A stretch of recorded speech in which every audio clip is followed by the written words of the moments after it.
Pada bab ini, kita akan mempelajari mengenai wirausaha pengolahan makanan khas daerah yang dimodifikasi. Yang pertama, kita akan mempelajari mengenai perencanaan usaha makanan khas daerah yang dimodifikasi. Ikon kuliner Indonesia saat ini diwakili oleh 30 jenis makanan khas Indonesia.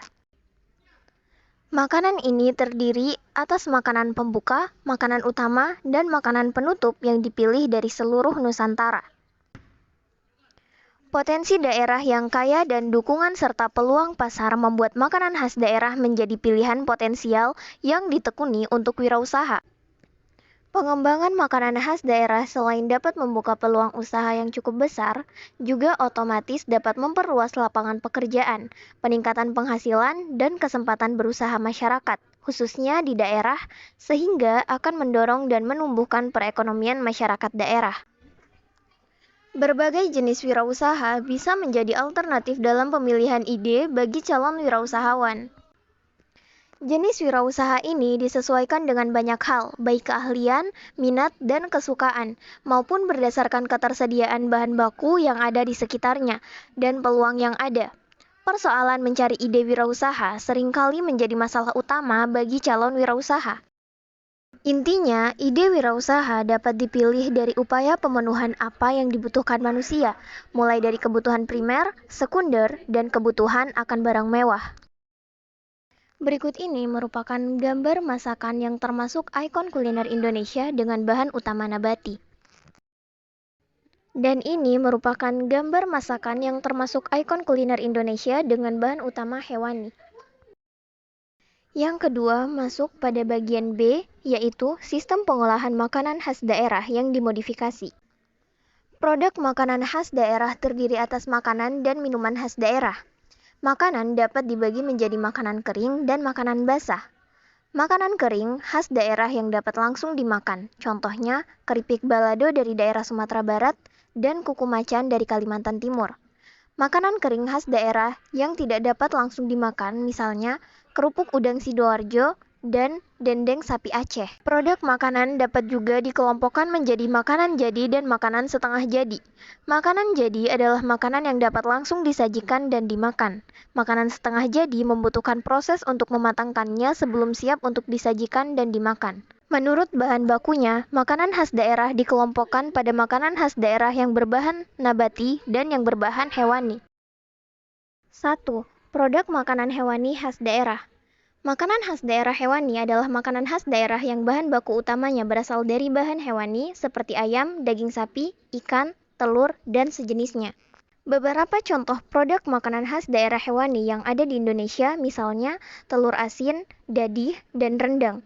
Ketiga produk ini sudah cukup dikenal di Indonesia dan masih bisa terus dikembangkan, baik mutu produknya maupun kemasannya. 1. Telur asin. Telur asin dikenal sebagai makanan khas daerah yang berasal dari Brebes, Jawa Tengah. 2. Dadih. Dadih atau dadiah merupakan hasil fermentasi secara alamiah air susu kerbau dalam tabung bambu yang sudah lama dihasilkan di Sumatera Barat dan Jambi.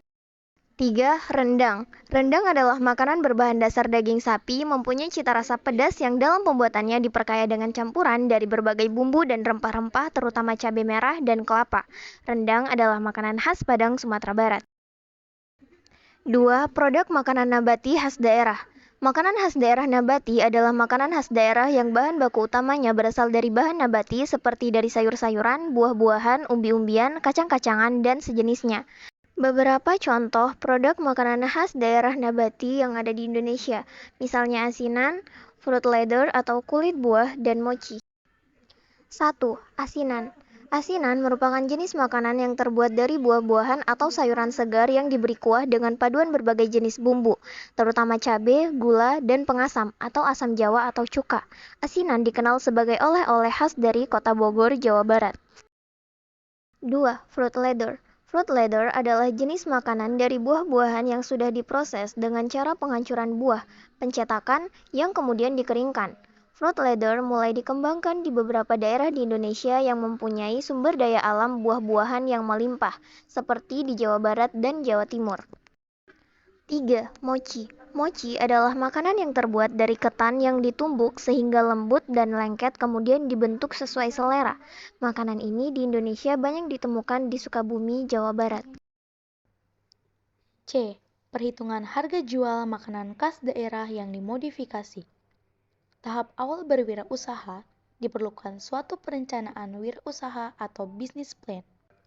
Perencanaan wirausaha berisi tahapan yang harus dilakukan dalam menjalankan suatu usaha. Dalam mempersiapkan pendirian usaha, seorang calon wirausaha akan lebih baik dengan pembuatan perencanaan terlebih dahulu. Mengapa calon wirausaha harus membuat perencanaan usaha? Oleh karena perencanaan usaha merupakan alat yang paling ampuh untuk menentukan prioritas, mengukur kemampuan, mengukur keberhasilan, dan kegagalan usaha. Perencanaan pendirian usaha akan memberikan uraian tentang langkah-langkah apa saja yang harus diambil, agar sesuai pasaran, baik berupa target, petunjuk pelaksanaan, jadwal, waktu, strategi, taktik, program biaya, dan kebijaksanaan.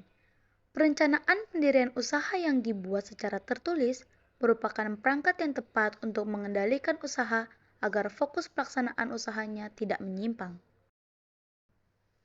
Terdapat beberapa hal yang harus dipersiapkan saat akan mendirikan usaha, yaitu mencakup 1.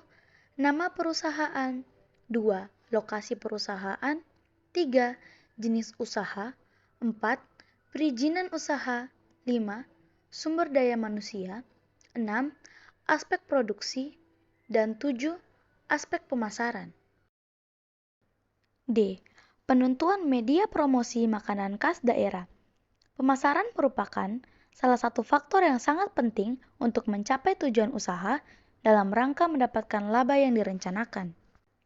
Beberapa faktor yang harus diperhatikan dalam menjalankan kegiatan pemasaran suatu produk antara lain jenis produk, persaingan produk, kebutuhan pasar, tujuan pemasaran, dan hal lain yang berhubungan dengan produk itu sendiri, seperti harga jual, kualitas, dan kemasannya. Perlu dilakukan strategi yang tepat untuk menunjang keberhasilan pemasaran produk. Salah satu strategi pemasaran yang bisa digunakan adalah 4P, yaitu produk, price, place, dan promotion. Ada banyak cara untuk memasarkan produk makanan khas daerah. Tentu disesuaikan dengan kapasitas produk yang sudah dibuat, sehingga kita bisa memperkirakan jangkauan pasar yang harus ditembus. Bisa dengan menggunakan tahapan berikut ini. 1. Perkenalan. 2. Pertemuan rutin. 3. Pameran atau bazar. 4. Media sosial. 5. Penjualan kreatif. E. Analisis sistem konsinyasi yang dimodifikasi. Sistem pemasaran produk sangat beragam. Bisa dilakukan dengan penjualan langsung maupun penjualan tidak langsung. 1. Penjualan tidak langsung yaitu penjualan dengan menggunakan perantaraan atau menggunakan saluran distribusi yang digunakan bisa pendek ataupun panjang, tergantung jenis dan kapasitas produksinya. 2. Penjualan langsung juga terbagi menjadi beberapa jenis, misalnya penjualan melalui outlet sendiri atau sistem penjajahan langsung pada konsumen. Pemilihan sistem pemasaran yang tepat menjadi salah satu penentuan keberhasilan dan penerimaan produk tersebut di tangan konsumen.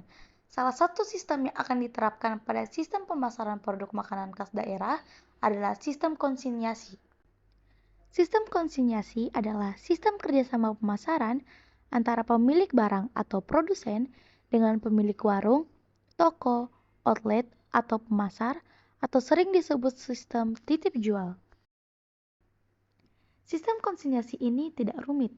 Produsen hanya perlu mencari warung atau toko atau outlet yang bersedia menerima produknya dengan membuat kesepakatan kerjasama dengan maksud menitipkan barang dagangan di warung atau toko tersebut. Jika sudah sepakat, maka kita hanya perlu memasukkan barang dagangan, menunggu beberapa hari, dan kembali untuk mengambil. Bayaran dan mengganti barang dagangan yang sudah lama, periode penitipan disepakati kedua belah pihak, biasanya rata-rata seminggu. Sistem bisnis ini adalah sistem bisnis yang menguntungkan kedua belah pihak, bagi produsen yang menitipkan barang dagangannya. Hanya perlu menitipkannya saja dan pihak warung, toko, outlet yang akan memasarkan produknya. Sedangkan bagi pemilik warung, toko, outlet, mereka untung karena bisa menjual barang dagangan tanpa modal dan mendapatkan hasil keuntungan dari hasil penjualan tersebut. Kalaupun barang rusak atau tidak laku, tidak menjadi tanggung jawab pemilik warung, toko, outlet. Hubungan kerjasama yang baik dan kepercayaan yang terbentuk dengan sistem ini lebih menguatkan sistem pemasaran produk makanan khas daerah karena resiko yang ditimbulkan sangat kecil. Satu sama lain saling mengenal dan terjalin hubungan simbiosis mutualisme yang cukup baik.